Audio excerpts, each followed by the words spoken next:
সবাইকে আমন্ত্রণ। Clemon beyond the গ্যালারিতে হাজির হয়ে গেছি নিয়ম মেনে আমি রেজওয়ানুজ্জামান, আর আজকে আমাদের সঙ্গে অতিথি হয়ে আছেন বাংলাদেশের সাবেক অধিনায়ক খালেদ মাসুদ পাইলট। স্বাগত জানাচ্ছি আপনাকে।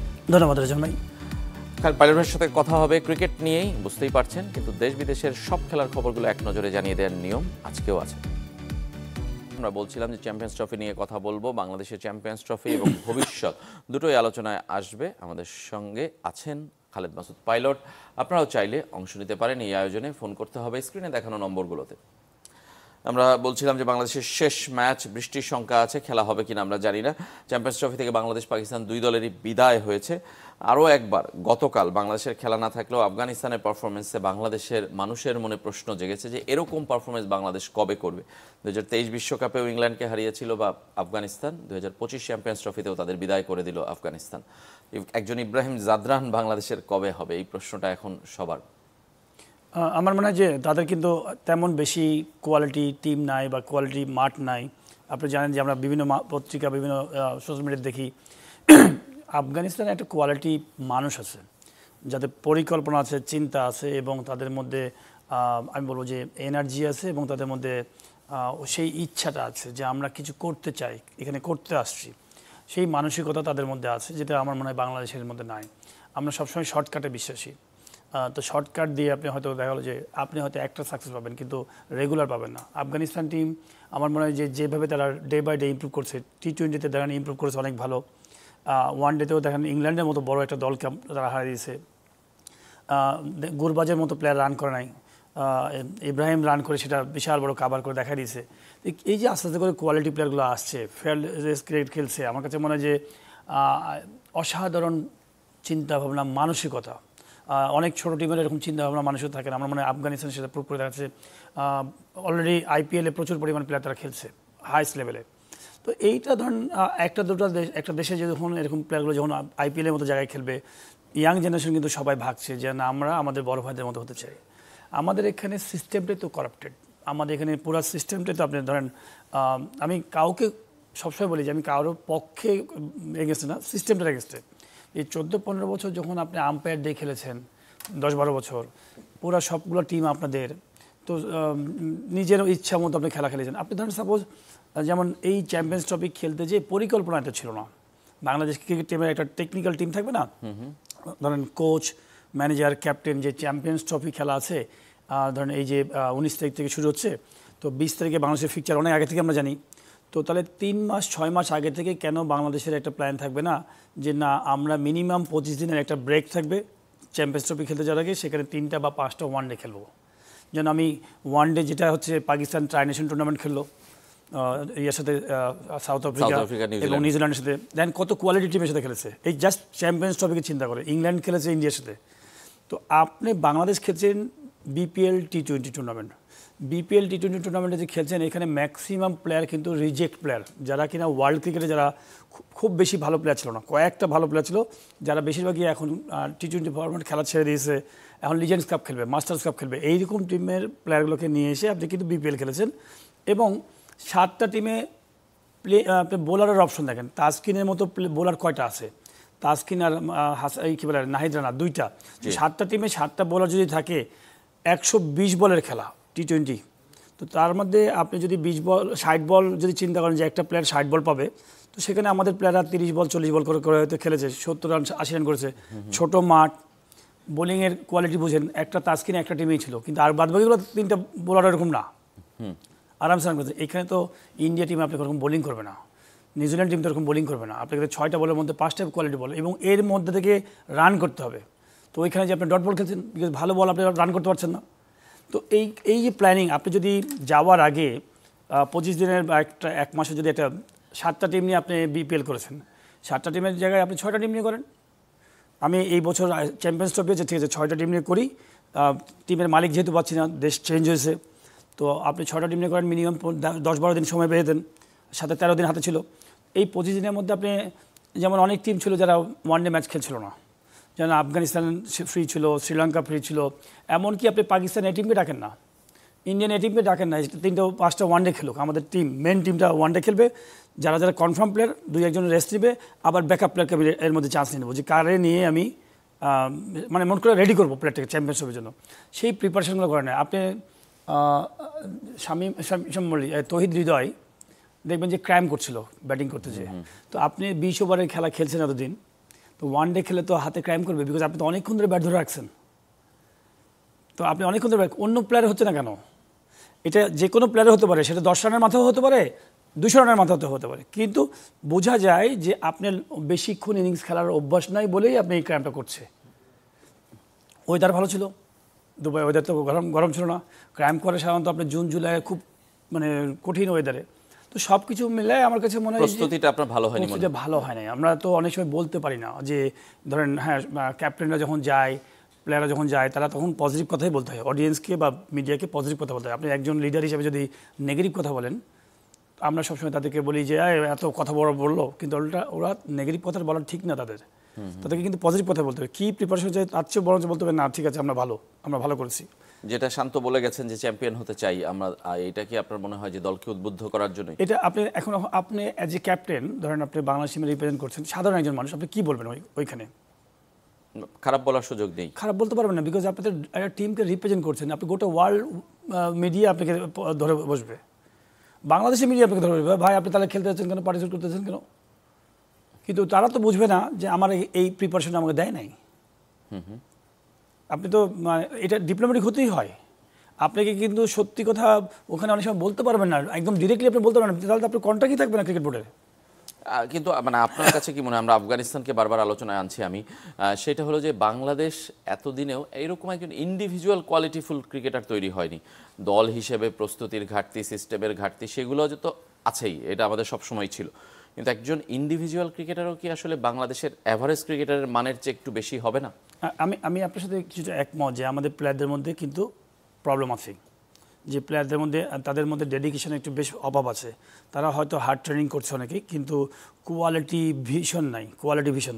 যে ধরেন আমরা বাংলাদেশ টিমে যে উপরে টপ ম্যানেজমেন্টে যেমন সৌম্য সরকার, লিটন দাস, যারা অলরেডি মানে 10-12 বছর 8 বছর খেলছেন, তাদের একটা ভিশন থাকা উচিত যে না আমি রোহিত শর্মা, বিরাট কোহলি বা শুভমান গিল, আমি এই লেভেলের প্লেয়ার হতে চাই, ওইখানে ডমিনেট করতে চাই।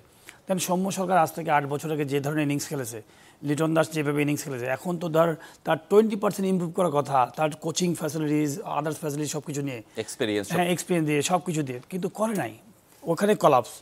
সেকেন্ড হচ্ছে যে যারা ইমপ্রুভ করবে, যে এনভায়রনমেন্টে ইমপ্রুভ করবে, সেই এনভায়রনমেন্টে আপনি দেন নেই ম্যানেজমেন্ট। যেটা হচ্ছে ধরেন ঢাকা লিগ খেলছেন, আপনি দেখা গেল যে ঢাকা লিগের মান তো খুবই পোর, একদম very poor Dhaka league. National league খেলা হচ্ছে NCL, দেখা গেলো যে পোর। তো আপনি কোথায় ইমপ্রুভ করবেন? এই যে তৌহিদ হৃদয় যে একটা সেঞ্চুরি মারছে, কিন্তু প্রমাণ করে বোঝা যাচ্ছে যে আমার টিমের প্লেয়ারের কোয়ালিটি আছে, কিন্তু তৌহিদ হৃদয় যখন আবার ব্যাক করে ঢাকা লিগ খেলবে, সে তো নিচে মানে বি গ্রেডের খেলা খেলে আবার কবে একদিন ইন্ডিয়ার সাথে খেলবে, তো পারফর্ম করা ডিফিকাল্ট হয়ে যাবে। এই তৌহিদ হৃদয়কে, এই তামিম জুনিয়রকে আপনি ইন্ডিয়ার মতো জায়গা যেখানে কালচার ভালো 2 বছর রাখেন, দেখবেন যে ওরাও শুভমান গিলের মতো হয়ে বেরিয়ে চলে আসবে, বিকজ ওইখানে সিস্টেমটাই ভালো। আচ্ছা, না কিন্তু আফগানিস্তানের সিস্টেম তো আবার ভালো না, তাহলে তারা তো ব্যক্তিগত প্রতিভা দিয়ে তারা আলাদা হচ্ছে। আমি বলছি বোথ সাইড, একটা নিজেরও ইচ্ছা থাকতে হবে আর একটা ফ্যাসিলিটি আপনাকে হেল্প করছে। তো আফগানিস্তানের মধ্যে নিজস্ব শক্তিটা, মনের শক্তিটা খুব বড়। আমার কাছে মনে হয় যে তারা ওই চিন্তাটা করে যে আমি মানে ওই যে থাকে না মানে মারবো নয় মরবো, তো আফগানিস্তানের মধ্যে ওই কাজটা করো, ভয় পায় না, আপনার মধ্যে পজিটিভ জিনিসটা কাজ করে। আর এমনি বাংলাদেশে আজকের ম্যাচ যদি আমরা জিজ্ঞেস করি, বাংলাদেশ পাকিস্তান ম্যাচ, বাংলাদেশেরও পাওয়ার কিছু নেই, পাকিস্তানেরও হারানোর কিছু নেই, কিংবা পাওয়ারও কিছু নেই। পাওয়ার আছে যে একটা জয়, 2 দলই 2 ম্যাচ করে হেরে গেছে। মানে আপনি কি কাকে এগিয়ে রাখবেন যদি খেলা হয়? বৃষ্টির সংখ্যা আছে, যদি খেলা হয় আমি বাংলাদেশকে এগিয়ে রাখবো, বিকজ পাকিস্তানের যে অবস্থা দেখেন, দুটো টিমের 2 রকম চিন্তা ভাবনা। বাংলাদেশ চিন্তা করছে যে এখানে 3টা টিম আছে, ইন্ডিয়া, নিউজিল্যান্ড এবং পাকিস্তান। বাংলাদেশ চিন্তা করেছে যে আমরা 2টা ম্যাচ জেতার চেষ্টা করবো, নাহলে হয়তো 3টে বেশ বড় টিম, হারতেও পারি, কিন্তু বাংলাদেশের জন্য একটা জেতাও কিন্তু অনেক বড় ব্যাপার আমার কাছে মনে হয়, যদি কাগজ কলম অঙ্ক মিলান। পাকিস্তান কিন্তু ট্রফির জন্য গেছে, তো ট্রফির জন্য যে হোঁচট খেয়েছে, 2টা টিমই ম্যাচ হেরে গেছে হোমে খেলা, এবং তাদের পাকিস্তানি প্লেয়ারদের একটা বড় যেটা বলবো যে বকলম মানুষ যেটা হয়, আপনি দেখবেন যে টিভি টক শোগুলো থেকে শুরু করে সমস্ত ফর্মার প্লেয়াররা শুধু পাকিস্তানের প্লেয়ার নিয়ে জঘন্য ভাষায় কথা বলতেন। তো এগুলো তো এফেক্ট করবেই। আপনি যখন 2টা ম্যাচ হেরে গেছেন, আপনার হোমে খেলা হচ্ছে, তখন কিন্তু আলটিমেটলি এগুলো পুরো মেন্টাল একটা ব্যাপার। ক্রিকেট খেলাটা হচ্ছে মেন্টাল গেম। আচ্ছা, তো 2টা ম্যাচে আপনার হেরে গেছেন, টুর্নামেন্ট থেকে আউট, মানুষজন তো আত্মীয়স্বজন তো আছেই, সব শুনছে কথাগুলো। তো এইরকম প্লেয়ারদের পক্ষ থেকে এই কথা আসা উচিত না, মানে বড় বড় প্লেয়ারদের পক্ষ তারা নিজের ঘরের মধ্যে কথা বলবে, প্রবলেমগুলো কোথায় সলভ করার চেষ্টা করবে। তো পাকিস্তান আমার কাছে মনে হয় যে মেন্টাল প্রেশারে থাকবে, বাট বাংলাদেশের জন্য একটা সুন্দর কিছু পাওয়া আছে এখনও, কিন্তু বাংলাদেশের জন্য আমি বললাম টুর্নামেন্ট শেষ, আউট অফ দ্য টুর্নামেন্ট, কিন্তু আমার কাছে মনে হয় যে একটা ম্যাচ জিতলেও অ্যাটলিস্ট একটা ম্যাচ থেকে তো বেরিয়ে আসবে যে একটা ম্যাচ জিতে আসছি। আজকে শেষ ম্যাচ বাংলাদেশের পাকিস্তানের সঙ্গে রাওয়ালপিন্ডিতে দুপুর 3টায় শুরু হওয়ার কথা। এই ম্যাচ শুরু হওয়ার কথা এই কারণেই বলছি যে বৃষ্টি হয়েছে গতকালও সারা দিন, এবং বৃষ্টিতে কিন্তু রাওয়ালপিন্ডির একটি ম্যাচ পরিত্যক্ত হয়েছে, নিশ্চয়ই মনে আছে, অস্ট্রেলিয়া দক্ষিণ আফ্রিকার। আর আজকেও কিন্তু বৃষ্টি হচ্ছে। এই মুহূর্তে আমাদের সঙ্গে যোগ দিচ্ছেন জহির সাগর। আমরা সাগর, প্রথমে আবহাওয়ার কথা জানতে চাই যে ইসলামাবাদ এবং রাওয়ালপিন্ডি খুবই কাছাকাছি, আপনি এই মুহূর্তে নিশ্চয়ই ইসলামাবাদে আছেন। কি অবস্থা আবহাওয়ার আমাদেরকে বলবেন, খেলা হওয়ার সম্ভাবনা আছে কিনা? আপনি ঠিকই বলেছেন, গতকালকে আবহাওয়ার পূর্বাভাস সত্য করে সারা রাত থেমে থেমে বৃষ্টি হয়েছে, এমনকি আজকে ভোর নাগাদও অনেক বৃষ্টি হয়েছে। আপনাকে যদি একটু দেখাতে পারতাম তাহলে হয়তো আপনি বুঝতে পারতেন। রাস্তাঘাট সহকারে পুরো এলাকায় কিছুটা ভেজা রয়েছে। আর আবহাওয়ার পূর্বাভাসে বলা হয়েছে আজকে দুপুর 12টা অর্থাৎ বাংলাদেশ সময় 1টার পর থেকে আবারও বৃষ্টির সম্ভাবনা আছে 30%। এরপর যত সময় গড়াবে ততই বৃষ্টির সম্ভাবনা আরও বাড়বে। যদি আবহাওয়ার পূর্বাভাস সত্য হয় তাহলে আজকে ম্যাচটা মাঠে গড়ানো নিয়ে একটা সংখ্যা থেকেই যাচ্ছে। এর পাশাপাশি বলতে হবে গতকালকে সারা রাত ধরে বৃষ্টি হয়েছে এবং আজকে ভোর পর্যন্ত বৃষ্টি হয়েছে। আউটফিল্ডের অবস্থাটাও খুব একটা ভালো নয়। আমরা জানি যে রাওয়ালপিন্ডি স্টেডিয়ামের আউটফিল্ড আসলে অতটা অত্যাধুনিক করা হয়নি, সেই কারণে যদি ম্যাচ গড়ায়ও আসলে পুরোপুরি ম্যাচ হবে কিনা, 50 ওভার 100 ওভার ম্যাচ খেলা হবে কিনা সেটা নিয়ে কিন্তু একটা সন্দেহ থেকেই যায়। আর বাংলাদেশ দলের কথা বলতে হবে, বাংলাদেশ দল আসলে দিন শেষে হোক যেভাবে হোক এই ম্যাচটা খেলতেই চাইবে। আরেকটা লাস্ট জানতে চাই যে পাকিস্তানও নিশ্চয়ই চাইবে যে শেষ ম্যাচ তারাও জিততে চাইবে। আজকের ম্যাচে নিশ্চয়ই সমর্থন পাকিস্তানের পক্ষেই থাকবে, কিন্তু বাংলাদেশের পারফরমেন্সে আপনার কি মনে হচ্ছে যে বাংলাদেশে কোনো জয়ের সম্ভাবনা আছে কিনা? কিংবা গতকাল আমরা বাংলাদেশের সিনিয়র সহকারী কোচ সালাউদ্দিনের বক্তব্যও শুনছিলাম, তিনিও বলছিলেন যে প্রস্তুতিটা আসলে খুব একটা ভালো হয়নি। এবার তিনি সিনিয়রদের ডিফেন্ডও করছেন, মুশফিক মাহমুদুল্লাহকে নিয়ে অনেক ধরনের কথা হচ্ছে, উনি কিন্তু তাদেরকে ডিফেন্ড করেছেন। আপনি যথার্থই বলেছেন। আসলে পাকিস্তান এবং বাংলাদেশ দুটো দলে কিন্তু একই মেরুতে এসে অবস্থান করছে, কারণ বাংলাদেশ যেমন প্রথম দুটো ম্যাচ হেরেছে, পাকিস্তানও তেমনি প্রথম দুটো ম্যাচ হেরে অলরেডি টুর্নামেন্ট থেকে ছিটকে গেছে। আর যেহেতু 29 বছর পর তাদের ঘরের মাটিতে আইসিসির কোনো একটা ইভেন্ট বসেছে, তারাও চাইছে অন্তত একটা জয় দিয়ে হলো তারা যেন এই আসরটাকে স্মরণীয় করে রাখতে চায়। এবার বাংলাদেশ দলের প্রসঙ্গে আসা যাক।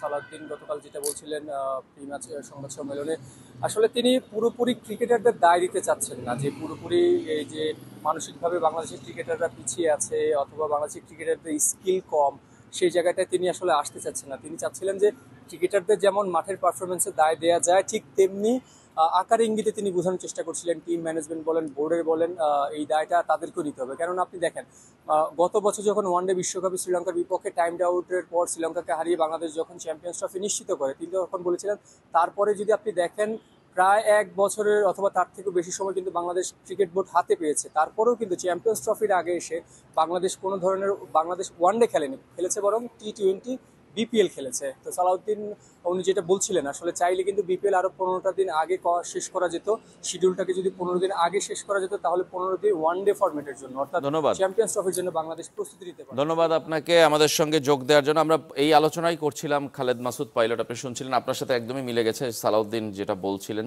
সিনিয়র সহকারী কোচ বাংলাদেশ। বাংলাদেশের এই ভুলগুলো কিংবা এই সংকটগুলো আসলে ভবিষ্যতেও আসলে হবে কিনা, আমরা কি একটা জয়ে আবার এই ভুলে যাব কিনা যে আমাদের মূল গোড়ায় গলত কিংবা পুরো সিস্টেমটাই আপনি বলছিলেন করাপ্টেড, আপনি নিজে এটাকে ব্যাখ্যা দিয়েছেন। সিস্টেমটা আমার মনে হয় যে করাপ্টেড সিস্টেমটা, এবং আমি বলবো যে ডিরেক্টরদের প্রবলেম না, এটা বোর্ড প্রেসিডেন্টের প্রবলেম না, প্রবলেম হচ্ছে ডিপার্টমেন্টের প্রবলেম।